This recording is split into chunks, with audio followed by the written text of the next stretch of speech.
이 처음 만났을 때 너무 밝았어요. 야, 그런 범죄자들이 실제로 있습니까? 있어요. 그러면 범인을 눈앞에 두고도 놓치는 셈이 되는 거잖아요. 그렇습니다. 이때 정말 범죄자가 자신의 정체를 드러내는 단 한마디를 합니다. 그게 뭐였었냐면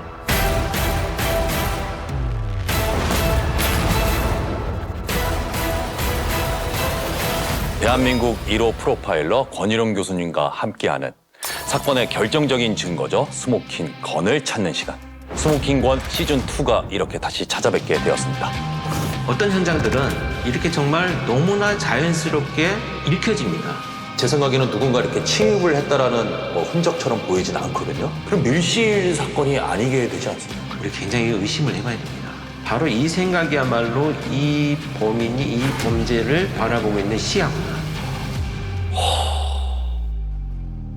안녕하세요. 저는 진행을 맡은 연기하고 있는 사람 김남입니다. 네, 안녕하세요 교수님. 네, 반갑습니다. 참 많은 분들이 시즌2가 언제 하느냐 이런 질문들을 많이 하시고 많이 기다려주셨는데 그만큼 준비를 좀 오래 했습니다. 특히나 또 우리 김남희 배우님하고 이런 방송에서 같이 만나게 돼서 저는 정말 감사드립니다. 네, 제가 영광입니다. 네. 저를 또 기대되는 게 김남희 씨가 이제 배우잖아요.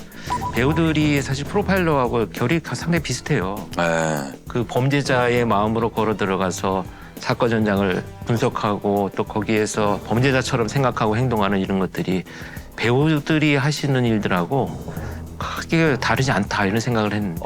저는 되게 공감하는 말씀이에요. 사실은 배우가 어떤 캐릭터를 연구하고 그 캐릭터를 연기하기 위해서 네. 그 사람의 눈빛, 행동, 작은 습관이나 생활 같은 거 네. 모든 걸 다 분석해서 그 연기를 하려고 하거든요. 기대가 많이 됩니다. 알겠습니다. 자, 그러면 오늘 스모킹건 시즌2 새로운 사건을 한번 알아보는 시간을 가져보도록 할 텐데요. 네, 스모킹건 2의 첫 번째 사건은 어느 겨울날 한 가족에게 일어난 사건입니다.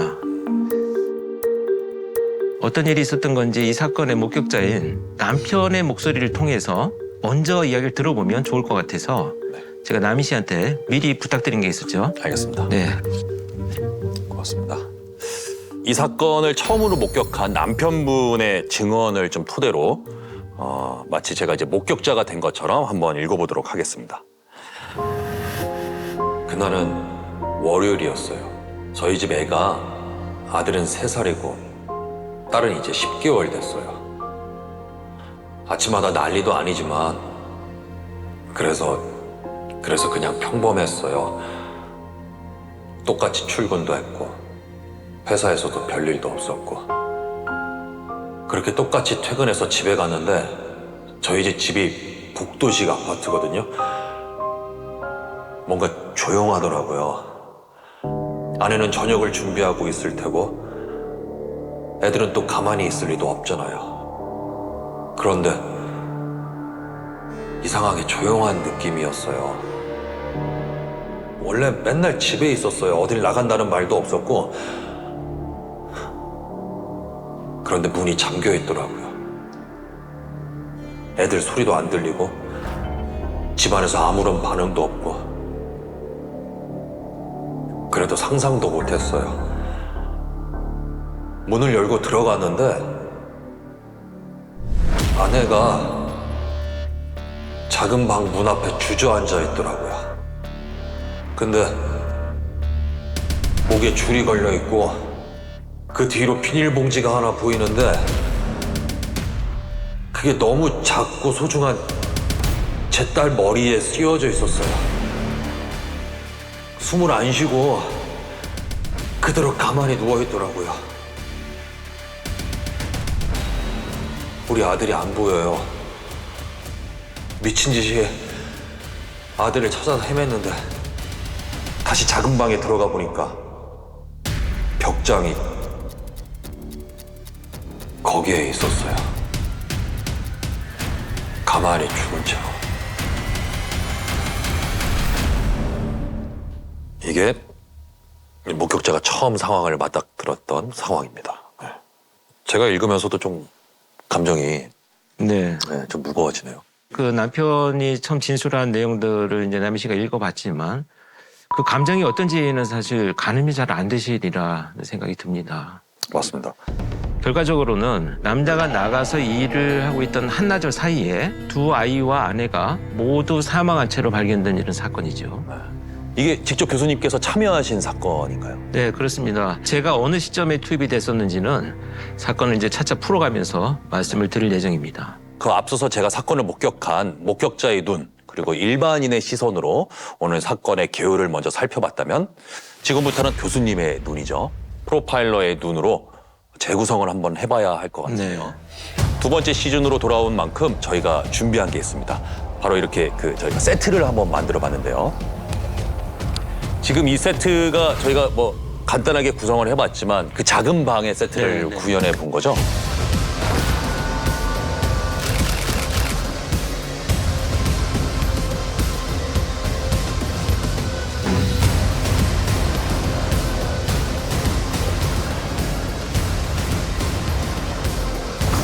그러면은 사건 현장을 보면서 저희가 본격적으로 한번 이야기를 나눠보도록 하겠습니다.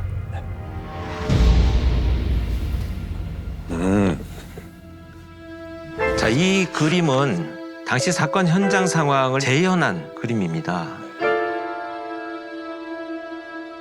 수사관들이 현장에 도착했을 때 남편에 의해서 현장은 대부분 훼손이 되어 있었습니다. 아, 남편분께서 이렇게 그렇죠. 챙기고 싶은 마음에 아무래도 이게 이제 정말 상상도 못할 상황이 전개되어 있으면 가족들이 발견을 했을 때 당연히 구호 조치도 하게 되고 그래서 이제 현장이 훼손되는 경우들이 많이 있습니다. 그렇게 훼손이 되어 있었기 때문에 남편의 목격 진술을 토대로 구현한 것입니다. 그렇다면 이제 남 씨가 소위 우리가 이제 범죄 현장을 읽는다 이런 표현을 하는데요. 먼저 현장을 좀 분석을 한번 해본다면 어떤 내용들이 있을까요?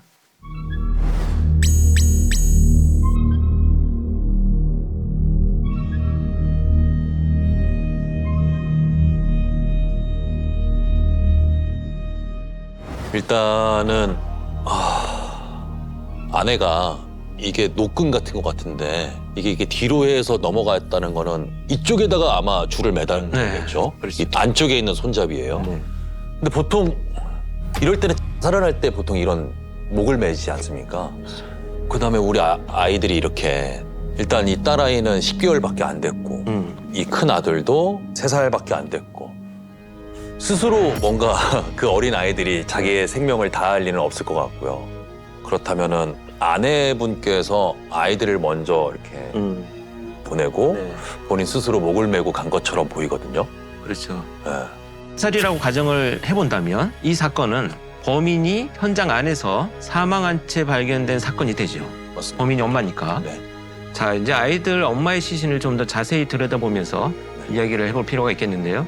시신을 처음 발견한 남편의 진술에 의하면 거실 쪽을 향해서 무릎을 꿇고 앉아있는 듯한 이런 상태였다라고 하고요. 머리에는 옷가지가 씌어져 있었습니다. 목에 걸린 것은 이제 빨랫줄로 사용되는 줄입니다.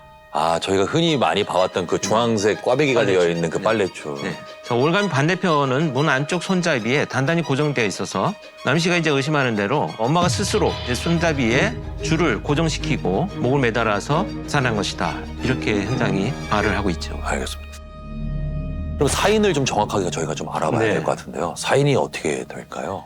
부검한 결과에 의하면 엄마는 경부 압박 질식사, 결국 이제 줄에 의해서 목이 졸려서 사망한 것으로 확인이 됐고요. 그리고 시신의 목에서 단 한 줄의 줄 자국이 발견이 됐습니다. 목에 끈을 두른 채로 힘이 가해져서 사망했을 때는 자기가 손으로 풀려고 시도하는 과정에서 줄이 매인 그 목 부위로 핥힌 상처들이 남는 경우들도 있어요. 아, 이렇게 하려다 보니까. 일단 본의 아니게 그런 상처가 남는 경우가 있는데, 근데 이 사건에서 사망한 여자의 목에는 아무 다른 상처도 발견되지 않았고요. 사건도 딱 한 줄만 남아 있었다. 이런 것이 발견이 됐습니다. 그렇다면 전혀 저항을 하지 않았다는 증거인데요. 아이들의 사인은 정확하게 어떻게 될까요? 마찬가지로 이제 아이들 주변에도 혈흔은 없었고요. 딸은 머리에 비닐봉지가 씌어진 채로 사망을 했는데요. 아들은 보자기로 목이 졸려 있었습니다. 아이들도 역시 부검을 해본 결과 모두 질식사로 판명이 됐습니다. 그 시신이 발견된 방 안을 보면은 제 생각에는 누군가 이렇게 침입을 했다라는 뭐 흔적처럼 보이진 않거든요. 그냥 일상적으로 아이들이 있는 방이면 어느 정도 조금 지저분할 수는 있으니까요. 그렇죠. 네. 일단 지금 이 사건에서는 집안 전체에 뒤진 흔적, 그다음에 사라진 금품 이런 것은 없었다라고 합니다. 더군다나 이제 남편이 처음 집에 도착했을 때 불안을 느꼈다고 하는 이유가 뭐였었죠? 평소와 다르게 조용하고 음. 문이 잠겨 있어서. 그렇죠. 일단 잠겨져 있던 문입니다. 그 문을 살펴보니까 훼손된 흔적이 없다라는 것이고요. 그럼 누군가 수리문을 부수고 들어오지는 않았다. 그런 거죠. 또 복도로 난 방범창에도 훼손된 흔적이 없었습니다. 그리고 여기가 7층입니다. 그러다 보니까 그 이외의 방법으로 침입한다라는 것이 이제 쉽지는 않았던 그런 현장이고요. 결정적으로는 열쇠가 방 안에 있던 엄마의 가방에서 발견이 됐습니다. 현관문 열쇠가요. 자, 그렇다면 정리를 해보자면 침입 흔적이 없고 특히 선장으로 드나드는 모든 진출입 가능성이 있는 출입문이나 창문 등이 내부에서 시정된 채 발견된 사건을 밀실 사건이다 이렇게 얘기를 합니다. 모든 정황이 저희가 초반에 의심했던 대로 아이들의 엄마가 아이들을 살해하고 네. 본인 스스로 자살한 것처럼 보이고 있거든요. 그렇죠. 그런데 어떤 현장들은 이렇게 정말 너무나 자연스럽게 읽혀집니다. 그렇죠. 사실 이럴 때는 우리 굉장히 의심을 해봐야 됩니다. 어머니가 아이들을 살해하고 본인 스스로 자살을 했다라는 것이 사실 이제 가설이잖아요. 아직 검증되지는 않았잖아요. 그렇죠. 그래서 반드시 검증하는 단계가 필요합니다. 단순히 눈에 읽힌다고 그대로 그냥 결론을 낼 수는 없는 거군요. 그렇습니다. 우리가 이제 처음 세운 가설은 자, 첫 번째, 엄마가 아이들을 살해한 후에 맞습니다. 두 번째로 본인이 스스로 자살을 했다. 그렇다면 이 첫 번째 가정에서 불합리한 점이 없는지를 이제 찾아봐야 되죠. 네. 조금 어려운 질문이 될 수도 있는데요. 당시 일반적으로 부모가 아이를 살해하고 스스로 자살을 하는 경우에 어떤 방법들이 많이 사용이 될까? 이런 것이 혹시 짐작이 될까요? 전 제가 힘들어서 죽을 거면 그냥 저 혼자 죽을 것 같아요. 당연히. 왜 애들을 데리고 가요? 그거는 네, 그거는 정말 아닌 것 같습니다. 예. 우리가 시즌 1에서 보면 간호사인 엄마가 아이들을 살해하고 본인은 이제 자살을 시도하려다가 이제 실패하고 체포된 사건이 있었습니다. 그때 피해자인 엄마가 아이들을 살해한 방법은 수면 마취제를 병원에서 가지고 나와서 아이들한테 주사를 한 이후에 잠이 든 아이들을 목을 졸라서 살해했습니다. 지금 말씀드린 것처럼 잔인한 방법으로 아이들을 살해하는 경우들이 많지는 않습니다. 자, 그런데 이 사건의 경우에는 부검을 해본 결과 3살 아들의 몸에서 목이 졸린 흔적 이외에 목이 발로 밟힌 흔적과 가슴 부위에 수차례 맞은 흔적이 발견이 됐습니다.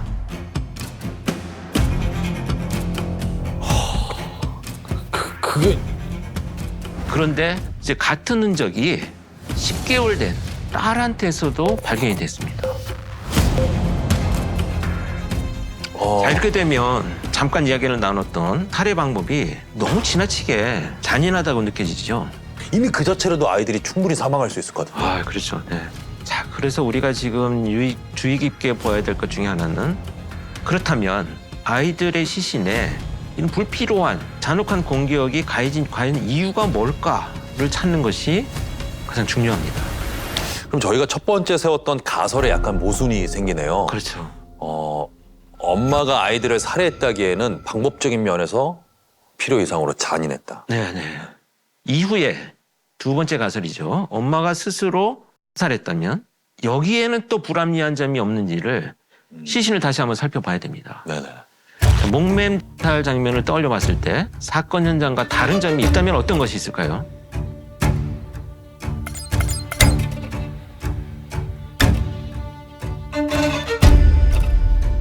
처음에 봤을 때 네. 제 시각적으로 이해가 안 됐던 게요. 만약에 살이라면은 이 자세로 살이 될까 싶어요. 그렇죠. 보통은 저도 실제로 본 적은 없지만 영화나 뭐 드라마에서 보면은 둥둥 떠 있는 모습으로 보통 목을 매달아서 세상을 운명하시잖아요. 근데 지금 모습을 보면은 이 자세로는 저는 살이 안 될 거라고 생각을 하거든요. 근데 사실은 이제 줄의 길이만 조절이 가능했다면 네. 앉아서도 목맨살은 가능합니다. 아, 있어요? 이게 왜냐하면 목을 우리가 메고 있으면 이제 그 경부가 압박이 되면서 혈류량이 급격하게 줄어들거든요. 이렇게 되면 통상 한 15초 정도면 의식을 잃어요. 굉장히 짧은 시간인데 의식을 잃어버리기 때문에 자구적인 탈출을 못하고 이제 사망을 하게 되는 이런 의미를 갖고 있는 거죠. 그렇다면은 말씀대로 그 줄의 길이를 한번 좀 확인을 해봐야 될 것 같은데요. 그런데 이제 처음에 말했듯이 이 사건 현장을 최초 발견한 남편에 의해서 훼손됐다 이런 말씀을 드렸잖아요. 그래서 당시 상황을 정확하게 재현할 수가 없어서 시신의 자세, 줄의 길이만으로 판단하기에는 사실 무리는 있습니다. 남편이 훼손할 수 없는 다른 정황 증거가 남아있는지를 확인해 볼 필요가 있는데요. 두 번째, 가설을 검증할 만한 이상한 점은 어디서 찾아야 될까요? 제일 먼저 어쨌든 엄마가 죽어있는 시신의 그 위치를 제일 먼저 봐야 될 것 같거든요. 줄과 그다음에 이 문을 선택해서 생명을 다했다는 엄마의 이 위치와 너무 고통스러우면은 발버둥을 쳤을 텐데 발버둥을 친 흔적도 없다 그러고. 자, 이러면 힌트를 드리면 줄과 매달려 있는 엄마의 매개가 지금 어떤 거지요? 문고리로 일단 고정을 했고요. 네. 이 줄이 이 문의 위를 넘어서 목을 경부 압박을 네, 그렇죠. 했으니까 굉장히 중요한 지점을 잘 찾으셨습니다. 문에 있는 줄의 흔적을 먼저 살펴봐서 두 번째 가설이 맞는지를 검증을 해봐야 되겠죠. 여기 홈이 좀 파여 있거든요. 맞아요. 줄이 압박을 받아서요. 네.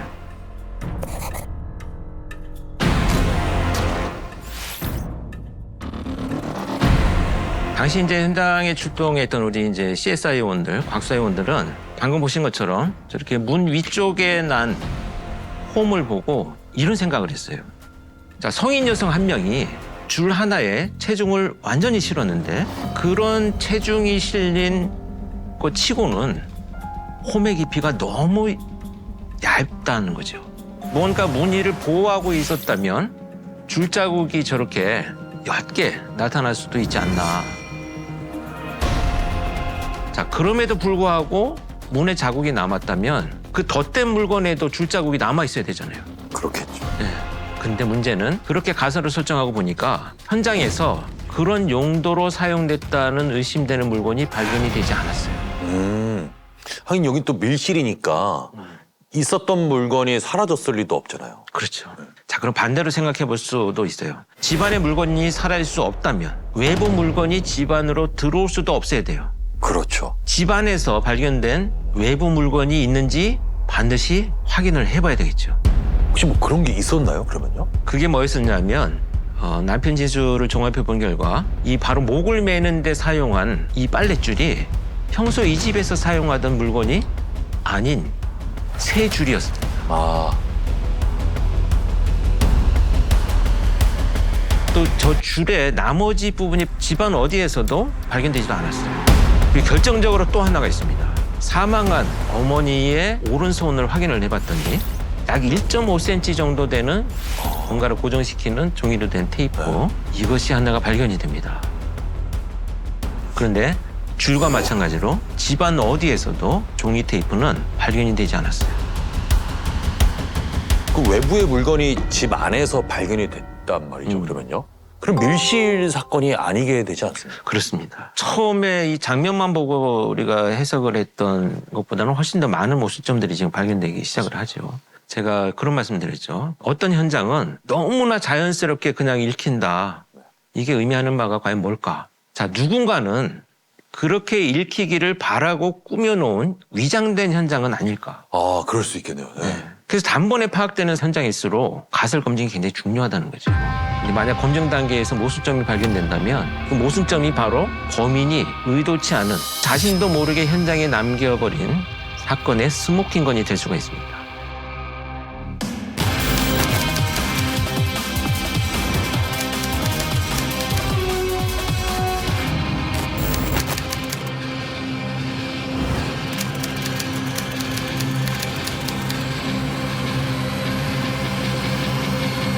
만약 범인이 따로 있다면 엄마와 아이들을 살해하고 현장을 밀실로 꾸며놓고 이제 도주를 했다라는 걸로 보이거든요. 그렇죠. 가설을 다시 한번 그렇게 만들어 볼 수가 있는 거죠. 자, 그렇다면 누군가 왔다는 얘기입니다. 네. 그렇다면 다음 수사 단계에서 가장 필요한 게 뭘까요? CCTV. 그렇죠. 네. 자, 일단 그날의 이제 타임라인을 먼저 정리를 한번 해보겠습니다. 네. 근데 검시한 결과를 보면 이 일가족이 사망한 시간은 오후 5시 전후로 나타났습니다. 그렇다면 5시 이전에 이 집을 남편이 출근한 이후에 방문한 사람이 있는지를 확인을 해야 되겠죠. 직장인들이 한 8시에서 7시 반쯤 출근을 하죠. 그렇죠, 그렇죠. 그때부터 오후 5시까지의 시간을 한번 확인해 봐야 그렇습니다. 되겠는데요. 네. 그 사이에 CCTV에 이 집을 방문한 사람이 확인이 됐었나요? 있었습니다. 아, 있었어요? 네. 근데 오후 3시쯤에 한 여자가 이 집으로 들어가는 것이 확인됐어요. 네. 근데 이 여자는 평소에 상당히 왕래가 잦았던 아주 친한 친구였습니다. 하지만 그날 오후에 집을 방문했다고 해서 무조건 범인이라고 또 단정 지을 수는 없어서. 아, 그렇죠. 그래서 이제 수사팀이 조사를 해보려고 이 여자를 불렀어요. 네. 그런데 낯이 익은 거예요. 수사팀이 보시기에도요? 그렇죠. 근데 이 여성이 누구였냐면 네. 최초의 신고를 받고 수사팀이 현장에 도착을 했을 때 네. 남편 외에 현장에 같이 있던 사람이 한 명 더 있었어요. 그게 이 여자분이에요? 네, 바로 이 피해자의 친구였습니다. 아니, 보통 경찰분들께서 출동하시면 5분, 10분 안에 오시잖아요. 그렇죠. 네. 그거보다도 먼저 와 있다는 거는 전 그 부분이 좀 의심스러운데요? 지금 남편 입장에서는 이 장면만 봤을 때는 이게 범죄 현장이라고 보기는 사실 어려워요.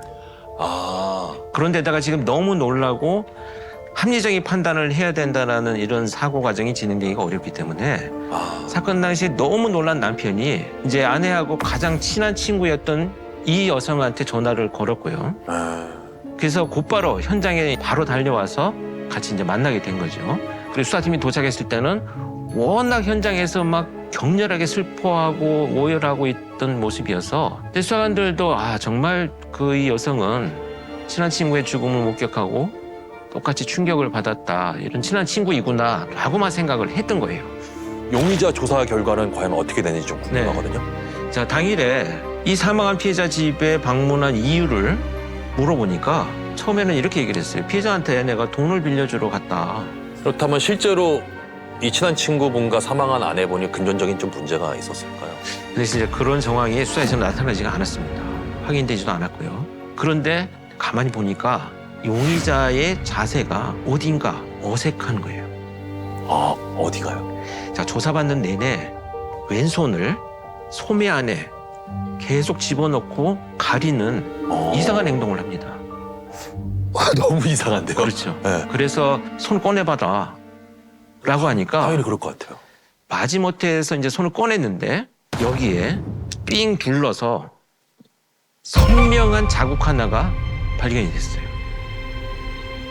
저는 저 빨랫줄밖에 생각이 안 나요. 맞습니다. 바로 사망한 엄마의 목에서 발견된 것과 같은 빨간 줄 자국이 발견이 됐습니다.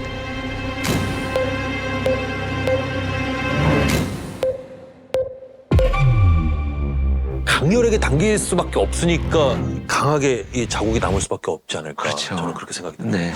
그래서 수사관도 똑같이 의심을 했습니다. 도대체 이 줄의 이 자국이 무엇이냐? 자, 용의자가 계속 추궁을 받던 중에 뭐라고 했을까요?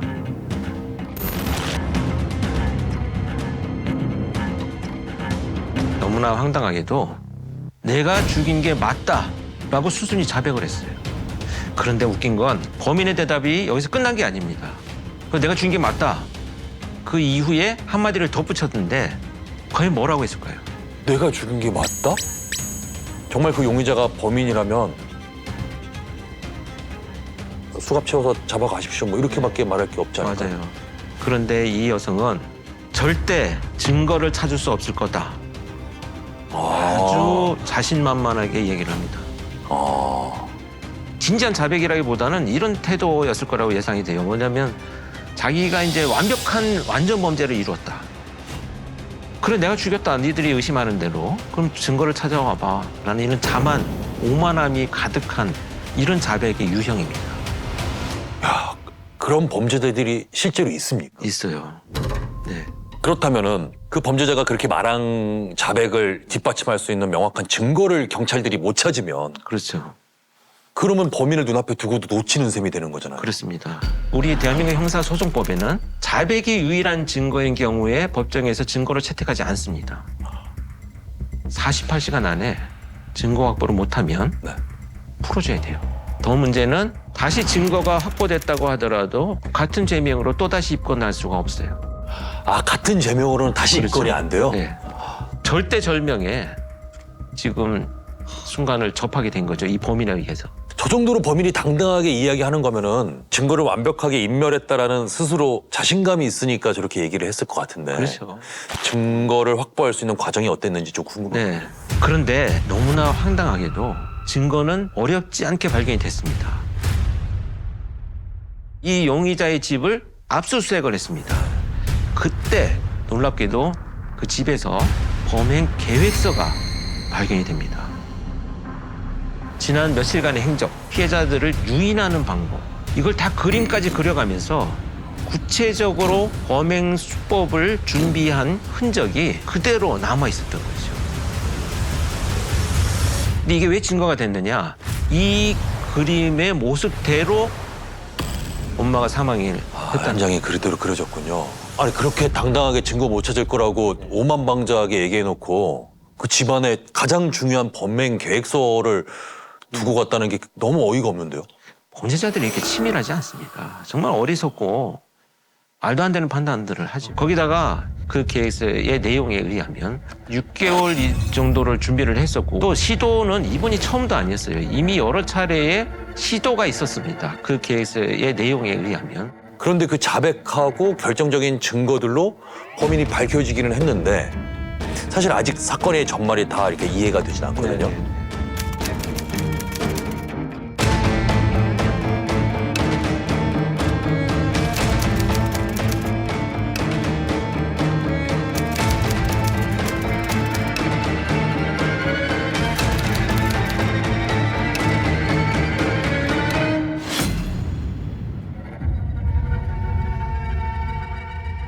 사건의 전말은 이렇습니다. 이 범인은 평소에도 이제 피해자의 집을 자주 방문해서 굉장히 친했습니다. 아이들이 잘 따르기도 하고 이제 친밀하게 지내왔었는데요. 그렇죠. 네. 사건 당일 오후에 범인이 이 집을 찾아온 것도 피해자들한테는 그냥 일상 중에 하나였어요. 아, 자, 그런데 이제 그날 범인은 이 집에 들어와서 재미있는 놀이를 하자. 놀이요? 예, 피해자한테는 일단 딸이 어리니까 딸하고 너는 안방에서 TV를 보고 있어라. 그다음에 아들을 데리고 작은 방으로 이동합니다. 이제 숨바꼭질하고 엄마랑 놀 거야. 라고 아이를 속여서 작은 방으로 유인을 해서 목을 졸라 살해합니다. 그리고 이제 벽장 안에 숨겨놓고 나가려고 하는데 이 아이가 숨이 다 끊어지지 않고 신음소리를 내기 시작을 해요. 아들이요? 네. 그러니까 그때 다시 들어가서 목을 밟고 가슴을 폭행해서 마지막 숨이 끊어질 때까지 잔혹하게 살해를 합니다. 자, 이 과정에서 이제 우리가 아까 이해할 수 없었던 그런 과도한 공격 행위가 나타나게 된 거죠. 자, 이렇게 이제 아들을 살해한 이후에 미리 준비해온 빨랫줄로 이제 올가미를 만듭니다. 그 살해 준비를 다 해놓고 안방으로 가서 깜짝 쇼를 해야 되니까 옷가지로 피해자의 얼굴을 이렇게 덮어요. 그렇죠. 네, 앞을 보이지 않게 하고 피해자의 손을 잡고 안내를 하는 것처럼 작은 방 문 앞으로 유인을 합니다. 그리고 문 앞에서 준비해두었던 끈을 순식간에 목에 걸고 뒤로 돌아가서 당겨서 목을 졸라 살해한 거죠. 근데 이때 사실 범인은 굉장히 피해자보다 체구가 작았습니다. 네. 그 체중을 뒤에서 매달려면 손을 엄청나게 힘을 줘서 당겨야 되기 때문에 당시에 고무장갑을 끼고 있었다라고 하거든요. 그럼에도 불구하고 줄을 감아서 당긴 그 흔적이 남아 있었던 겁니다. 그렇다면 저 문 위에 난 홈은 좀 이해가 되지 않는 부분이 있거든요. 맞아요.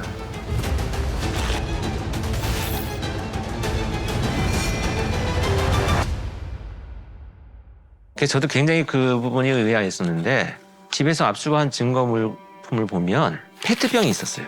페트병이요? 페트병. 페트병을 잘라가지고 도구로 만들었어요. 그래서 그 문 위에 이걸 부착을 하고 페트병에 통과되도록 빨랫줄을 연결을 해서 살해 보조 도구를 만들었던 겁니다. 저기 지금 가보면 가장 중요한 게 자, 이 줄이 이게 고정이 되어 있지 않으면 피해자의 움직임에 의해서 이게 빠질 수가 있어요. 아. 이걸 아마 가장 그 우려해서 그 페트병을 붙이고 고정시키는 아. 중간 4개가 있었을 것이다 이렇게 보는 거죠. 그래서 문에 줄 자국이 10개 나타났던 거죠. 이 사건에서 또 한 가지 잘 이해가 안 되는 부분이 피해자한테 저항의 흔적이 전혀 발견되지 않았다. 네. 아까 사큰이라고 말씀하셨던 맞아요. 이 한 줄. 어쨌든 도구를 사용하였다고 하더라도 분명히 온몸을 다해서 발버둥을 쳤을 텐데 왜 저항의 흔적이 이렇게 단순하게 남아 있었는지 그게 조금 궁금합니다. 정말 저는 이게 너무 안타까운 얘기고 가슴 아픈 얘기인데요. 당시에 이제 목에 줄이 걸렸을 때 피해자의 품에는 딸아이가 있었죠. 아, 품에 안고 있는 네, 상황이었어. 네. 아, 10개월짜리 아이니까 이렇게 안고 있 같이 안방에 있다가 안는 상태에서 이제 목이- 유인되어 나와서 목이 걸렸기 때문에 혹시라도 지금 이 상황이 어떤 상황인지 본인도 잘 판단이 안 될 뿐더러 이 아이를 떨어뜨릴까 봐 적극적인 저항을 하지 못하는 상황이 되지 않았겠나. 중요한 것은 이렇게 아이를 왼손으로 안고 있는 상황에서 겨우 오른손을 뻗어서 이걸 이제 탈출하기 위한 방법을 강구했던 것 같아요. 그러니까 이제 페트병이 있던 그 부분을 만졌던 것 같아요. 아, 위로 손을 뻗어서. 네, 뻗어서. 이 과정에서 페트병을 범인이 문에 고정하기 위해서 사용했던 이 종이 테이프의 조각이 손에 묻었고 이걸 꼭 쥔 채로 사망을 한 거죠. 그래서 처음에 손에 있었던 네. 그 종이 테이프가 그 종이 테이프였군요. 자, 이 이후에 이렇게 이제 어린 딸까지도 또 살해를 합니다. 심지어 이제 단순히 목을 졸라서 이렇게 살해한 게 아니고요. 확실히 살해하기 위해서 이제 아들을 살해할 때도 2번에 걸쳐서 살해했잖아요. 네. 같은 폭력을 행사를 해서 결국 사망하게 만드는 범죄를 저질렀죠. 자, 이후에 증거인멸을 위해서 범행에 사용한 도구 그리고 피해자의 가방을 챙겨서 밖으로 나옵니다. 열쇠로 문을 잠그고요. 현장을 밀실로 만들기 위해서 아파트 복도로 나와 있는 창문을 통해서 방 안으로 열쇠가 들어있는 가방을 던져놓고 현장은 유유히 빠져나가게 되는 거죠.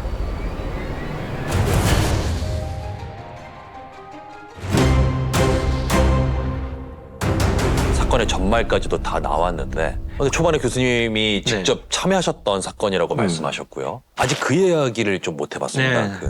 저는 이제 체포가 돼서 증거가 확보된 이후에 바로 이 시점에서 이제 투입이 됐어요.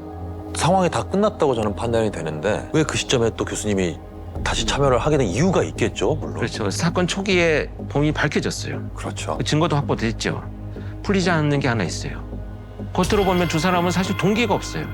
둘도 없이 친한 친구로 관계도 알려져 좋았고요. 있습니다. 자, 그렇다면 범인이 피해자를 그것도 이제 아이들까지 이렇게 잔인하게 살해한 과연 동기, 이 동기를 밝히는 것 때문에 범인은 직접 면담을 하게 됩니다.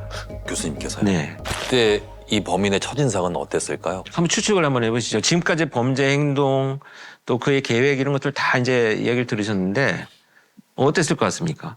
이 상황이 다 벌어졌고 교수님을 만나는 시점까지 갔다라는 거는 범죄자 입장에서도 숨통까지 조여져 왔구나라는 네. 압박감은 충분히 느꼈을 것 같거든요. 이 처음 만났을 때 너무 밝았어요. 아, 이 범죄자. 네, 이 범인이 심지어 반드시 해야 될 일을 잘 끝냈어 아, 라고 하는 이런 무슨 성취감? 여기에 빠져 있는 것처럼 첫 마디가 하고 싶은 말이 많다 라고 자기가 답변을 했습니다. 이게 무슨 얘기냐? 이제부터 내 범죄를 내가 합리화하겠다라는 선전포고와 같아요. 아. 사실 이놈들이 이 서사가 있어요. 자기들끼리 만든 서사가. 본인들 나름대로 본인의 한 행위에 공감을 받고 싶어 하는 건가요? 네. 이 문제는 내가 실행을 했지만 책임은 죽은 저쪽에서 피해자한테 있다. 있다. 아. 이걸 말하고 싶은 겁니다.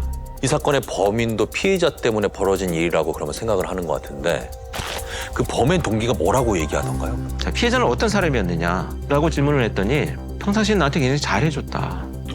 근데 늘 무시하는 것 같은 감정이 느껴졌다는 거예요. 아, 무시. 겉으로는 제일 잘해주는데 뒤로는 무시해. 애들은 왜 죽였어요? 그 옆에 있으니까.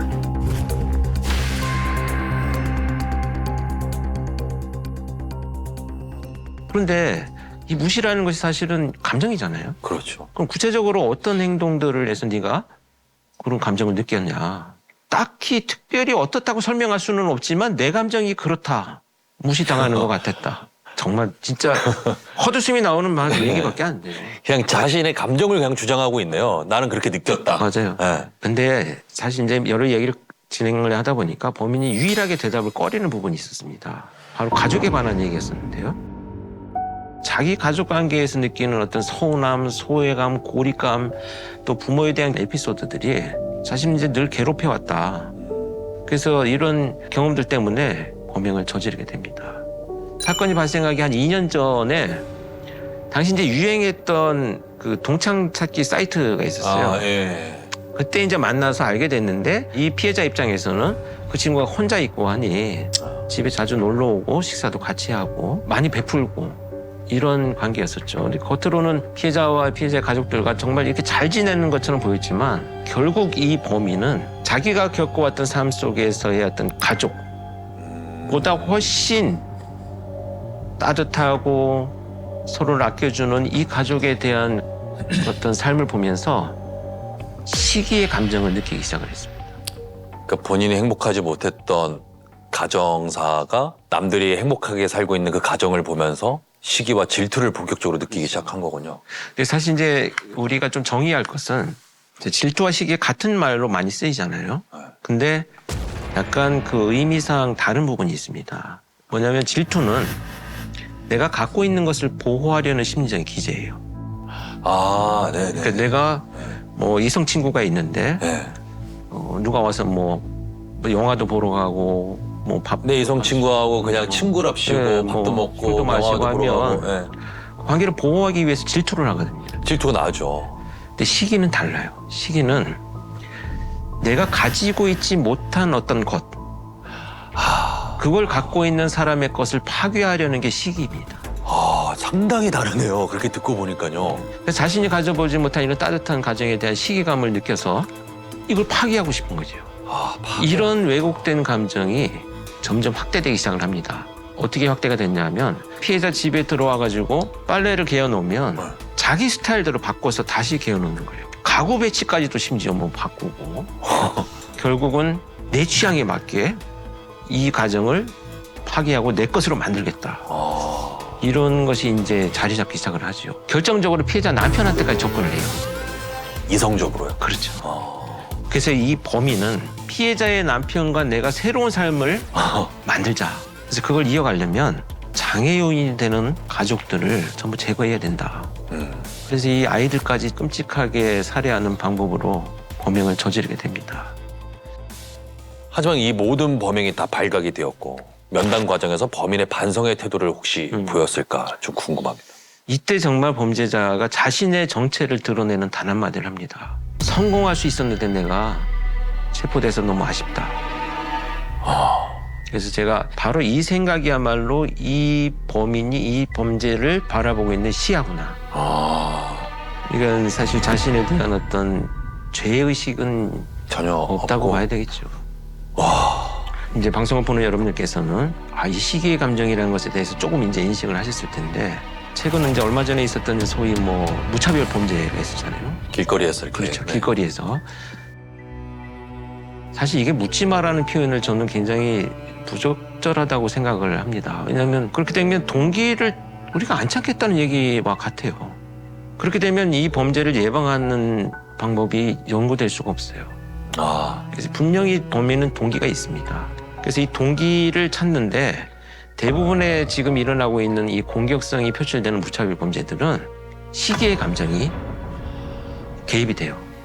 나는 저렇게 웃을 일이 없는데 너희들이 정말 그렇게 웃을 일이 있을 만큼 재밌어? 이렇게 무차별 공격을 하는 거예요. 그래서 사실 이런 문제들은 사회에서 왜 일어나는지에 대한 원인을 밝혀서 총체적으로 대처를 해야지. 맞습니다. 경찰 특공대가 나와 있다고 해서 지금 무차별 범죄가 일어나는 사람들이 내가 개과천선해야지 이렇게 변하지 않아요. 잠시 숨을 수는 있겠죠. 뭐 근처에 있으면. 그래서 이거를 예방책이 아니고 억제책이다 이렇게 얘기를 합니다. 예방이 아니라 억제시키고 있다라고 표현을. 어쨌든 프로파일러 역할은 사실 이제 현장을 재구성하고 범죄자의 행동을 분석해서 범인을 검거하는 데 수사를 지원하는 그런 역할도 있지만 그 이후에 과연 이런 끔찍한 범행이 벌어진 이유가 무엇이었을까를 이제 찾는 거죠. 우리가 이제 스모킹 건 툴을 통해서 지난 사건을 다시 프로파일링하는 것도 그 사건이 벌어진 원인과 이유에 대해서 다시 한번 돌아본다는 의미를 갖고 있습니다. 교수님과 함께 또 안타까운 사연을 자세하게 한번 들여다봤는데요. 네. 예, 이런 안타까운 피해자들의 마음을 공감하고 네. 그리고 이런 일이 또 세상에 많이 알려져서 다시는 이런 일이 또 발생되지 않도록 한다는 뭔가 그런 사명감, 네. 책임감을 좀 가지고 오늘 첫 방송을 한번 해봤습니다. 오늘 스모킹 건은 여기까지입니다. 다음 스모킹 건을 찾아서 또 인사드리도록 하겠습니다. 여러분 안녕히 계십시오.